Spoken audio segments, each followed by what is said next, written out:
그럼 수익적 지출은 언제 하냐 하면은 얘는 그 현상 유지,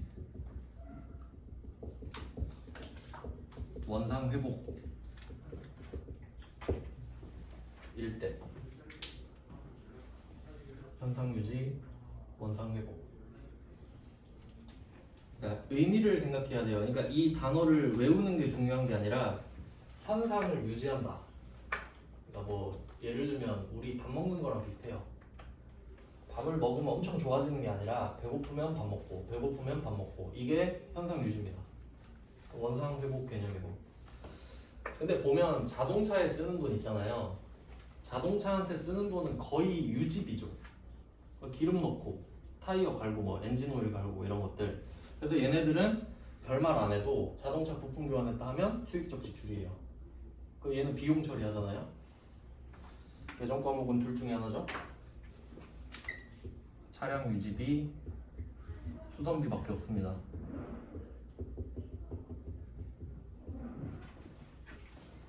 차량 유지비와 수선비밖에 없지요. 그러면 뭐 결과적으로 이 두 개를 파악을 해서 자동차냐 아니냐로 보면 되는데, 여기서는 자동차 부품 교환했으니까 차량 유지비가 되는 거죠. 근데 여기서 말을 해줘 버렸잖아요. 말을 안 해줘도 답이 차량 유지비라는 거예요. 그 다음에 자본적 지출 같은 경우는 얘는 그 특정 자산의 가치가 높아졌을 때 쓰는 건데, 자동차 같은 경우는 거의 없거든요. 근데 그 문제가 있어서 넣었어요. 76번이에요. 76번 보면은 엔진 교체했죠. 엔진이 어떤 의미인지 아시죠? 자동차한테 그 우리가 보통 부품은 교환을 하지만 엔진은 잘 안 갈잖아요. 엔진은 심장인데, 솔직히 좀 오바 같긴 한데 그냥 뭐 문제를 낸 겁니다. 그러면 저 같으면은 엔진 교체했다 끝 이렇게 낼 거예요. 근데 자본적 지출이라고 말을 해주고 있죠. 그나마 양심은 있는 건데, 그러면 자본적 지출은 키워드가 이제 생산성이 증가해야 돼요. 생산성이 증가. 그러니까 그냥 쉽게 말하면 가치가 높아져야 된다라는 거예요. 그 뭐 예를 들면 건물에 엘리베이터를 설치해요. 그럼 내가 이 건물 팔 때 엘리베이터 값 받을 거 아니에요. 약간 리모델링 같은 개념이라고 보시면 되겠네요. 생산성이 증가하거나 아니면 더 오래 쓸 수 있게 됐을 때 내용 연수 증가. 같은 뜻으로 볼 수 있겠죠.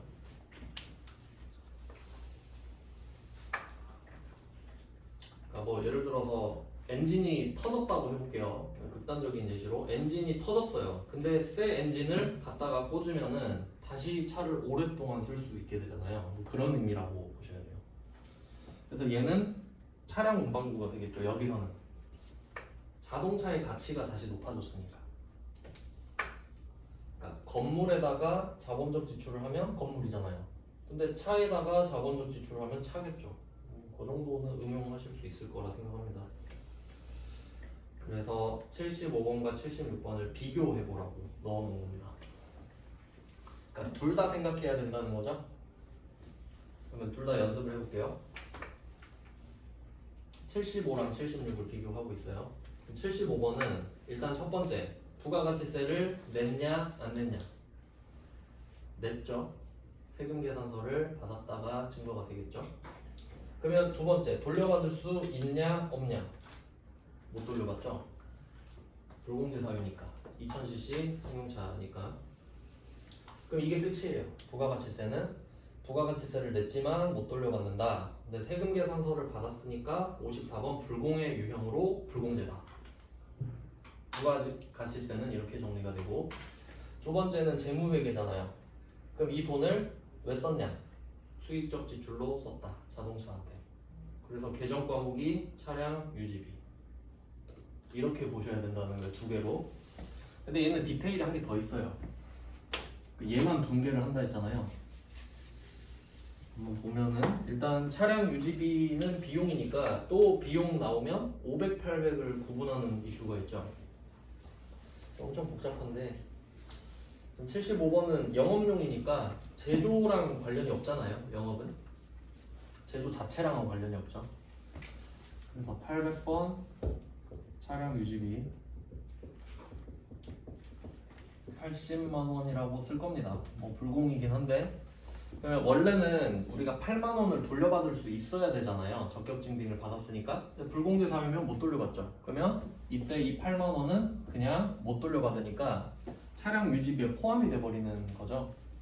그러니까 환급을 받는 대상이 아니라 비용 처리 대상으로 바뀌어버리는 겁니다. 그러니까 돈을 쓰긴 썼으나 환급을 못 받으니 비용 처리라도 해주세요. 뭐 이런 느낌입니다. 그러면 이때 결제 수단을 보면은 카드로 결제한 거는 팩트잖아요. 그럼 우리는 지금 그냥 카드로 긁었으니까 돈이 안 나갔죠. 다음 달에 카드비로 나가겠죠? 외상이면 미지급금. 원재료 아니니까. 미지급금 88만 원 이렇게 되잖아요. 근데 메인 매출전표는 원래 거래처를 반드시 입력하죠. 물건을 사거나 팔았으니까. 매입 매출전표니까. 그러면 이때 메인 매출전표에 쓰는 거래처는 아주카센터 아닙니까? 아주카센터한테 부품 교환 서비스를 샀으니까. 근데 이 88만 원은 아주카센터한테 주는 게 아니죠. BC카드한테 줘야 되죠. 그래서 미지급금은 BC카드 이렇게 들어가잖아요. 이게 포인트입니다. 그래서 75번 문제는 포인트가 3개니까 아주 좋은 문제죠. 그러니까 유형은 세금계산서가 대표니까 불공이 된 거예요. 하지만 실제로 결제한 건 카드잖아요. 그러니까 이걸 또 이원화해서 구분을 해야 되는 게 포인트입니다. 그리고 한 개 더 생각해 보면은 이 75번 문제에서 전자세금계산서를 발급받고 이 부분 있잖아요. 이 부분에다가 양괄호를 한번 쳐보세요. 전자세금계산서를 발급받고 여기다 양괄호를 딱 쳐서 이게 없어졌다고 생각해봐요. 그러면 세금계산서는 받은 게 아닌 게 되죠. 그러면 카드 전표만 받은 거잖아요. 근데 어차피 부가세는 못 돌려받죠. 불공제 사유니까. 그럼 얘는 일반 전표로 갑니다. 일반 전표로 가서 회계 처리는 똑같습니다. 요거랑 그것까지 아시면 제일 좋죠. 네, 그렇게 보시면 돼요. 75번은 이렇게 봤습니다. 이거 말고는 그냥 가볍게 보시면 되는데 그것까지 잘 메모해 두시고요.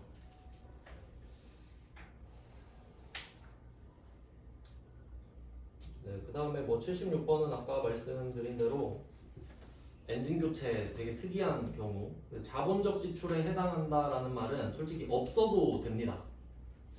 제 생각에 세무 2급 정도 되면 이거 말 안 해도 자본적 지출인 거 알아야 됩니다. 그 정도까지 확인해 주시고, 그 다음에 또 한 개 포인트가 더 있어요. 약소거음을 지급했다, 이 부분 있죠. 이건 좀 기초적인 거라서 안 하고 싶긴 한데 혹시 해서 많이 틀리는 부분이라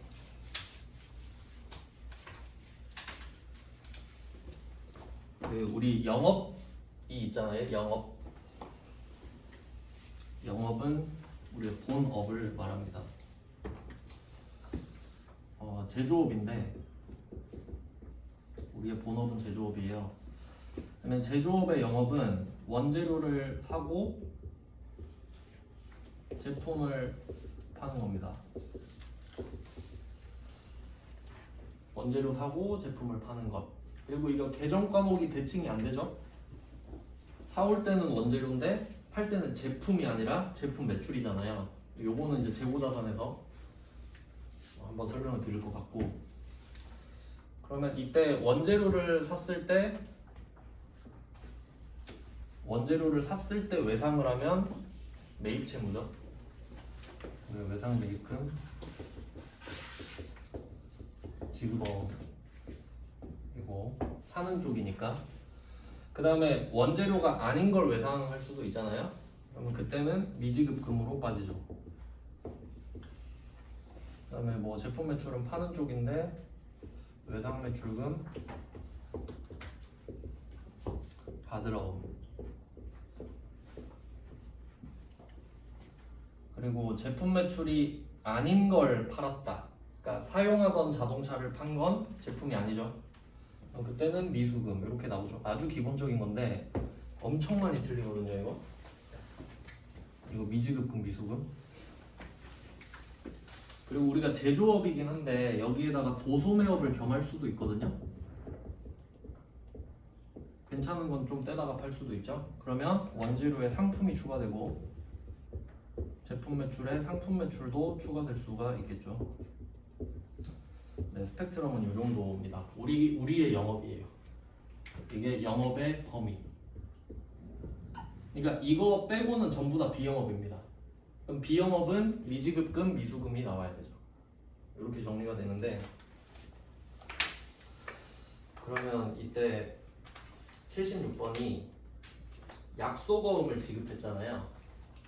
그럼 이때 뭘 샀냐 하면 엔진을 샀죠. 엔진을 교체하는 서비스까지 샀는데 이거 원재료 아니죠. 그럼 미지급금이죠. 근데 보통 어음을 지급했군. 지급어음이 있던데 지급어음 쓰고 쿨하게 틀리죠 그냥.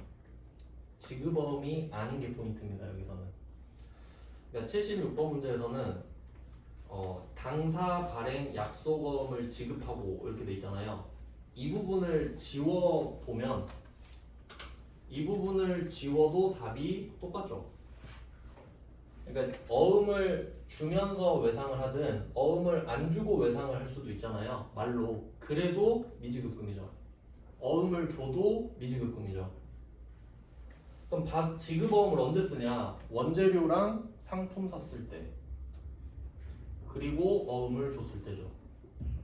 네, 이것도 중요합니다. 많이 틀리는 포인트예요.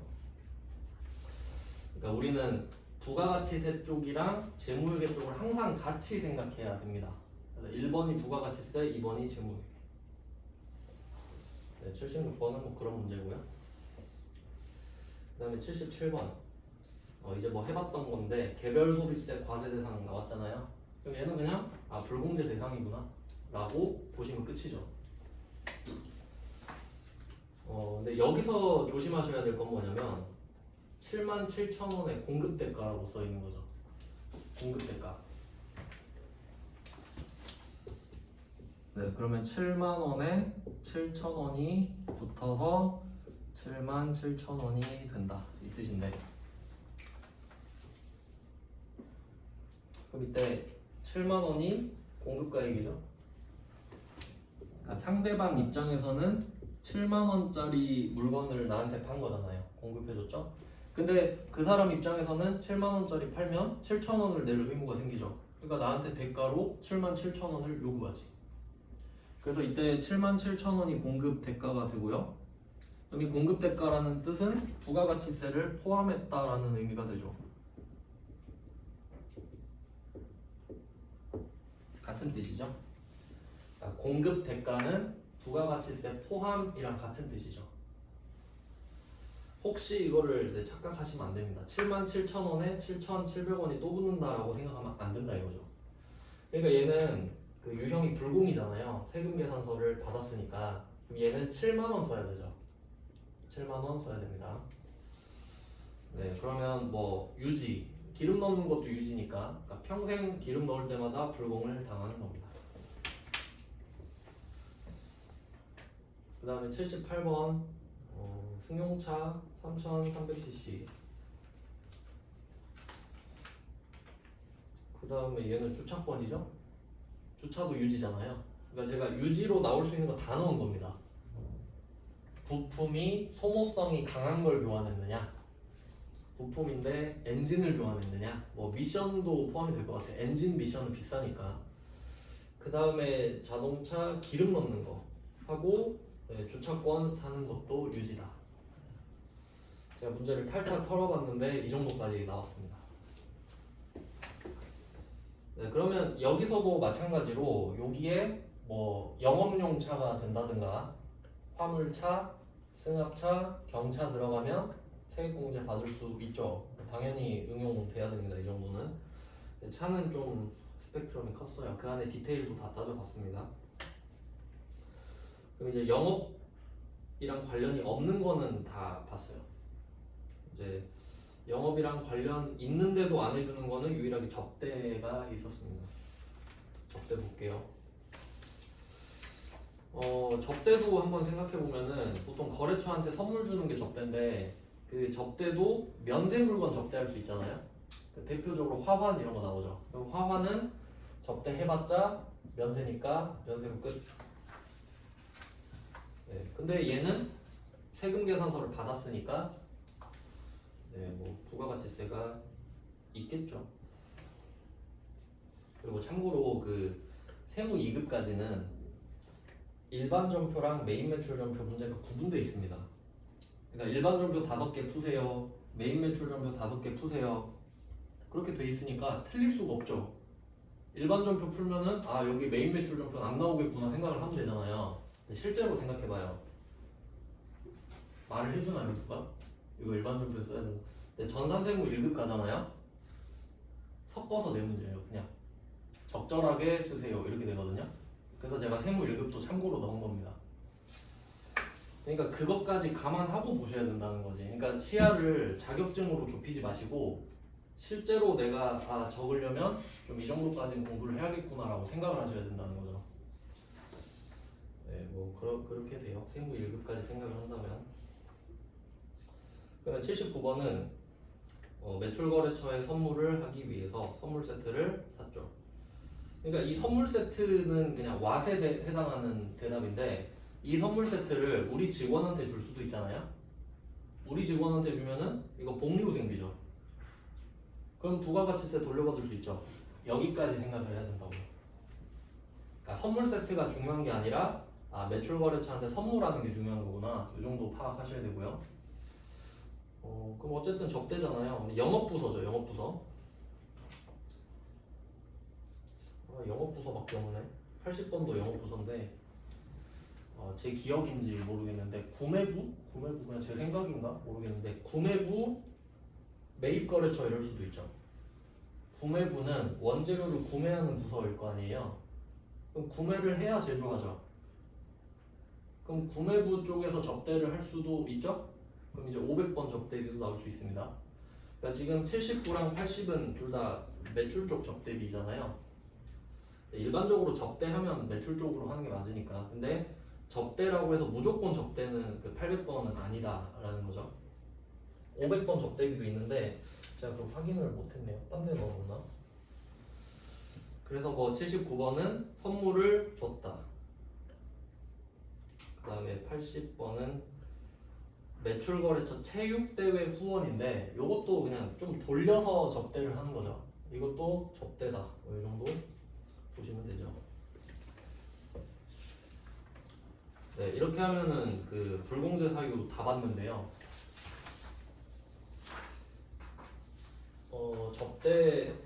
접대 관련된 게 요게 지금 접대하면 매입 불공 이렇게 생각하잖아요. 근데 한 개 미리 좀 적어두시면 제가 오늘 매출 드렸잖아요. 그 옆에 거 보시면 매출 오늘 드린 거 있죠. 거기서 한 개 좀 묶어놓고 가겠습니다. 아직 배우진 않았는데 그 건별 유형 있어요. 건별.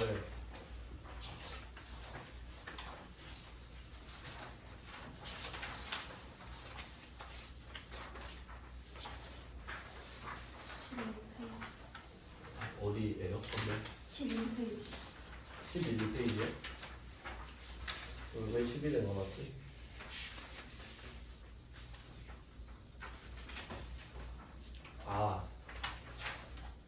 스테이플러에 가려져 있었군요. 근데 그 건별하면 그 문제가 왜 이렇게 많지?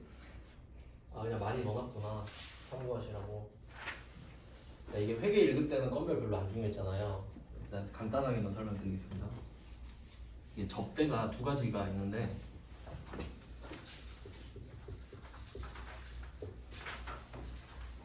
일단 우리가 그 일반적으로 알고 있는 접대는 사서 주는 거죠.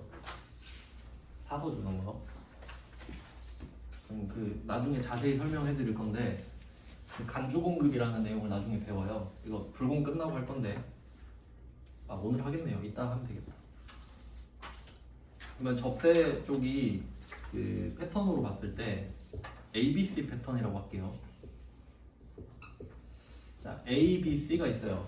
회사가. 우리가 A예요. A가 B한테 물건을 산 거예요. 접대하려고. 그럼 B한테 물건을 사요. 그럼 A의 거래처는 B죠. B한테 물건을 샀으니까 세금 계산서도 받아요. 물건도 받았어요.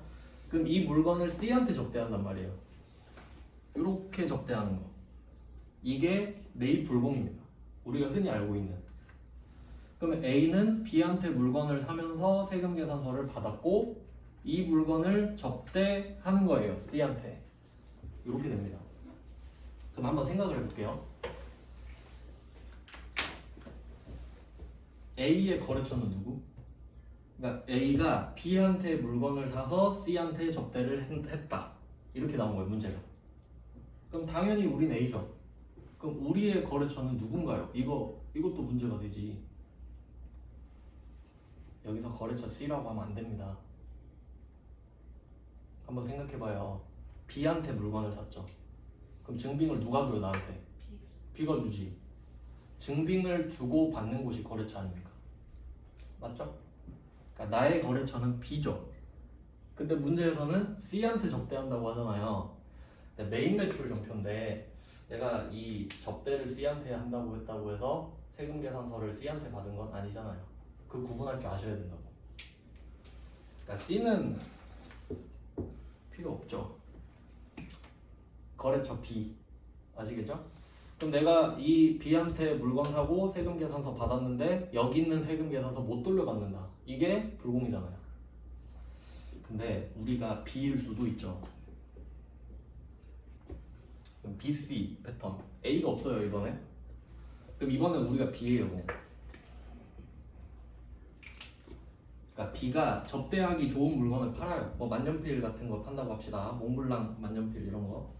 그러면 B가 접대를 하고 싶은데 내가 만년필을 접대하고 싶은데 우리 회사가 만년필을 파네?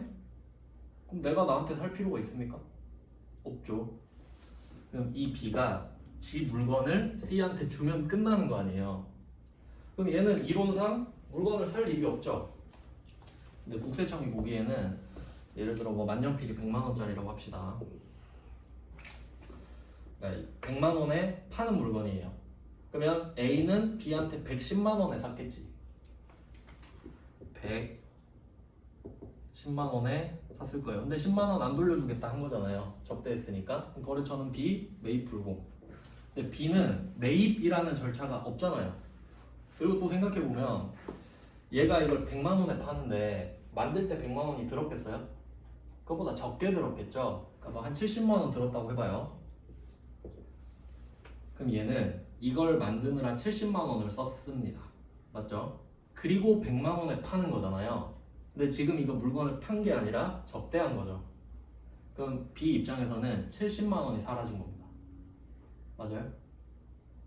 내가 이거 만드느라 70만 원 썼잖아요. 근데 이걸 줬는데 야 이거 100만 원짜리야 라고 할 수는 있는데 내 장부에 70이잖아요. 근데 이거 주면서 100 빼면 안 되잖아. 그럼 장부가 안 맞죠? 그러니까 얘 입장에서는 70만 원 주는 거 맞죠? 근데 국세청이 이걸 본 거야. 이 새끼 접대하네 지 물건으로. 야 너 그거 얼마에 팔고 있어? 100만 원이요. 10만 원 내놔. 10만 원 내놔. 이런 게 있어요. 그러니까 국세청 입장에서는 얘가 그 원재료 샀을 때 있잖아요. 만년필 원재료. 그 샀을 때 세액공제 다 해줬죠. 그럼 그 해준 이유가 너 만년필 완성시켜서 팔았을 때 부가세 줘야 된다 10만 원. 약간 이런 약속인 거이기도 한 거예요. 근데 얘가 접대해버렸죠. 그러면 얘 입장에서 아 이거 물건 판 거 아닌데요? 이래버리면 국세청 바보 되죠. 그럼 다 접대하면 끝이게? 그럼 국세청 이 새끼 괘씸하네. 야 그거 판 걸로 쳐야겠다. 10만 원 내놔. 네가 접대하는 거니까 내가 세금 계산서 주라고까지는 안 할게. 그건 에바니까 그냥 10만 원 내놔. 이런 게 간주 공급입니다. 그러니까 공급을 한 걸로 치는 거지. 근데 이거 보면은 세금 계산서를 주라고까지는 안 했잖아요. 근데 부가세 10만 원 내야 되죠. 그럼 이게 간주 공급. 그리고 그 건별의 키워드가 무증빙 아닙니까? 그래서 건별이 돼요. 이렇게 된다라는 거예요. 그래서 첫 번째 케이스가 54불공 우리가 알고 있는 거. 그 다음에 두 번째 케이스 이제 배울 건데 14번 건별. 뭐 문제는 중요한 것만 할 건데 일단 지금 흐름 따라서 메이트의 불공제 사유 다음에 간주 공급을 하는 게 좋거든요. 그래서 간주 공급은 한 번도 안 배운 건데 좀 쉬고 하도록 하겠습니다. 좀 쉬고 할게요.